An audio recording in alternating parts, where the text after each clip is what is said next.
Why? Because you're psychic? No, you idiot, because it's in the script. Thank you, Count Arthur Strong and Psychic Charlie.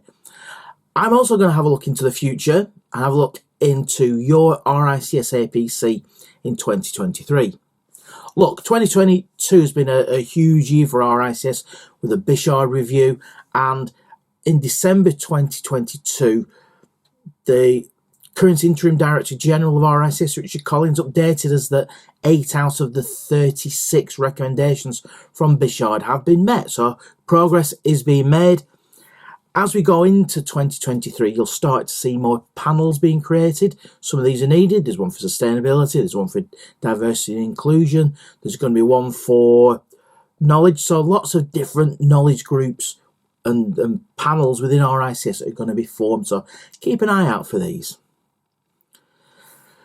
Business-wise, RICS is moving their financial year. It used to be an academic financial year ending on the 31st of July. They're now going to a calendar year, which kind of makes sense when all the subs are due in January, so they're harmonising everything.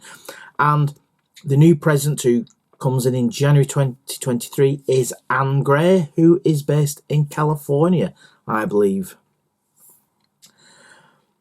Also in 2023, RICS are going to draft some strategy on organisational values, but that's going to be later on, probably quarter 3, quarter 4 in 2023. So again, keep an eye out for that.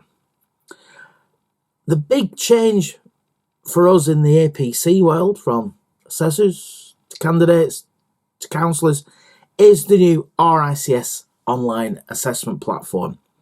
Look, I'm going to have a look at this in due course and have a good understanding of it.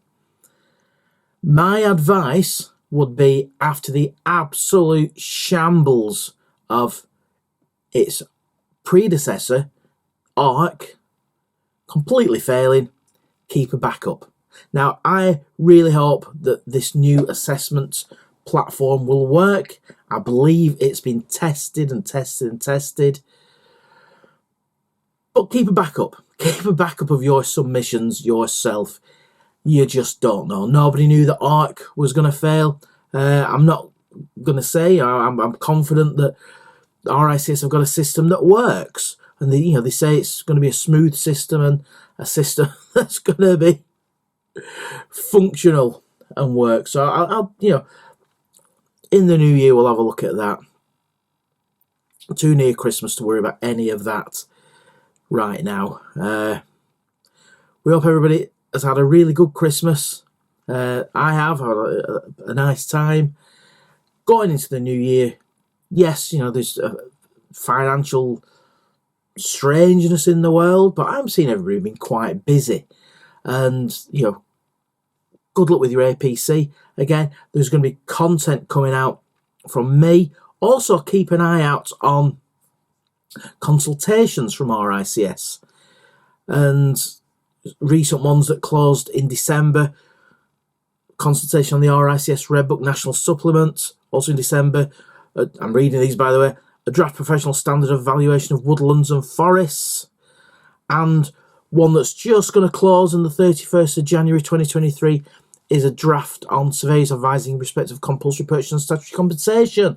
So you work in any of these areas, check the RICS consultations page. Keep yourself up to date with what's on your horizon for 2023 and beyond.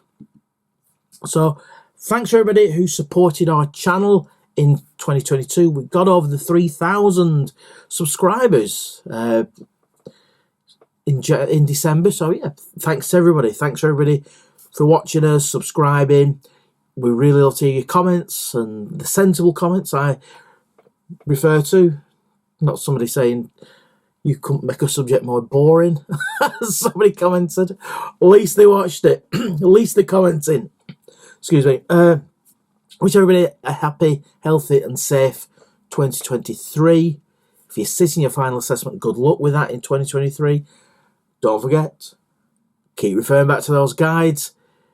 Going to be lots more content, APC content on this channel, so keep an eye out for that. All the best for 2023, and thanks as always for watching. You see, I can't understand what you're saying now. Oh, shut up.